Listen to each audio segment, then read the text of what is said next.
possible. This way, the government can maintain control. In a resource-based economy, the goal of the educational system is to produce the most intelligent and aware human beings as possible. Why? Because everyone then has a greater possibility of contributing, greatly affecting our collective social evolution for the better and improving the lives of all.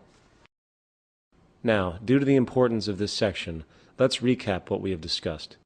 Who makes the decisions in a resource-based economy? No one does. Decisions are arrived at by the use of the scientific method, utilizing computers that gain real-time feedback from the environment, along with a central historical database of all known technical information and maintained by revolving interdisciplinary teams. The goal is to increase objective decision-making as much as possible. And when we fully accept that our problems in life are actually technical, the merit of this approach is without parallel.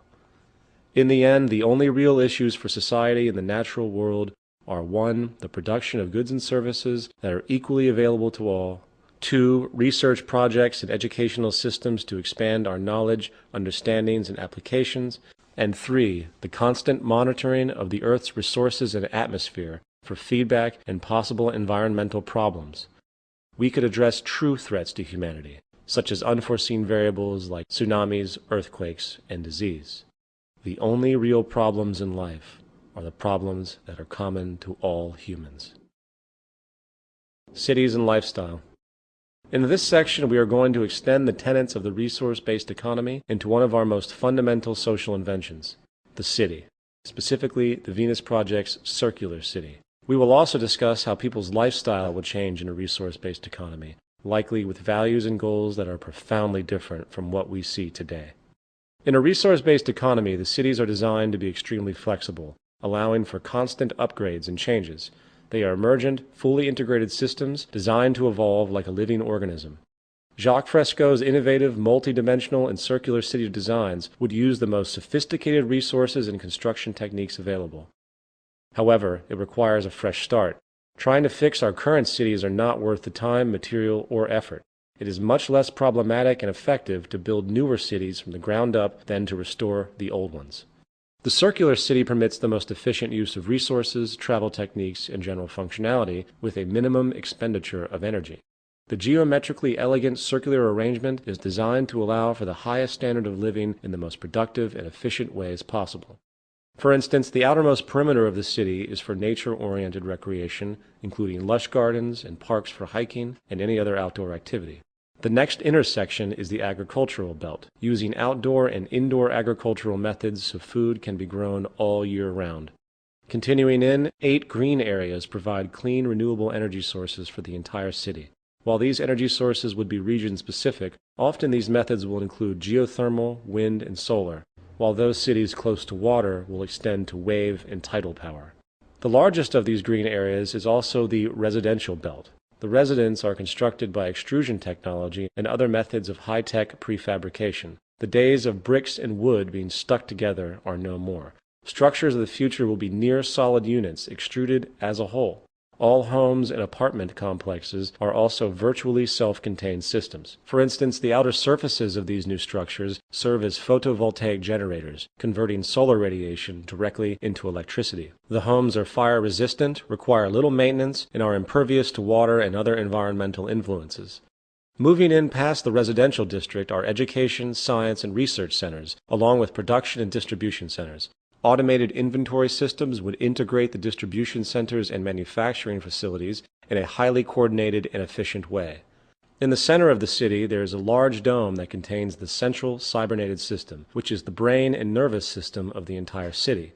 The core dome electronically controls and monitors the production and distribution of products, while also controlling environmental factors within the system.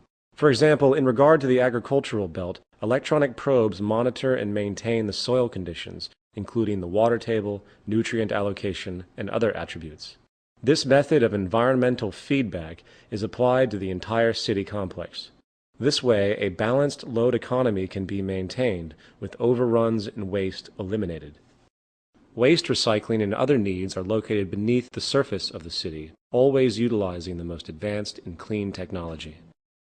Other city designs would include various land city configurations, total enclosure cities, along with cities in the sea. Regardless, the cities on Earth, in whatever form they take, are all tightly interconnected within a worldwide system. Just as each city has a central organizational dome which functions as the brain, along with its nervous system, consisting of computerized environmental monitoring via satellite and electronic probes, the larger world complex absorbs each city and monitors the broad spectrum of the environment, making sure that there isn't a problem or material resource needed in any of the individual cities, while also regulating larger order processes for all cities and the environment as a whole.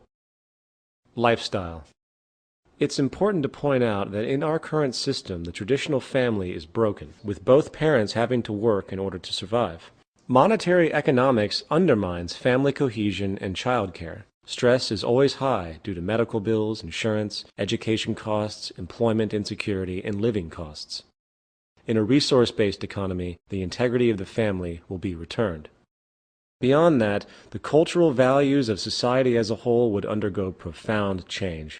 With the monetary system outgrown and the world working together to produce abundance for all the citizens of the planet, activities we appreciate will expand greatly, for the amount of human freedom will be unlike anything we know today. Consequently, one of the more in-depth changes in lifestyle and values will be the way people think about property. In most of the world today, property is a powerful concept, with people often associating their social status to what they own. As stated before, the monetary system requires cyclical consumption to function. This naturally leads to people being manipulated into thinking they want or need a particular good or service. With the powerful tactics of modern advertising, most in the world support an artificial, materialistic value system that entails wanting more and more goods and services, often regardless of the necessity or utility. In a resource-based economy, the monetary system will no longer pollute the human mind via its manipulative arm, advertising. The endless sea of billboards, media commercials, magazines, and the like will no longer poison the landscape or our perceptions. This will cause a dramatic shift in what we find important and hence change our lifestyles. More to the point, in a resource-based economy, there is no reason for property. Property is an outgrowth of scarcity. People who had to work very hard to create or obtain a product or resource in turn protected it because it had immense value relative to the labor entailed along with the scarcity associated. Property is not an American or capitalist idea. It is a primitive mental perspective generated from generations of scarcity. People only claim ownership because it is a legal form of protection. In a system of abundance without the need for money, the idea of ownership becomes irrelevant.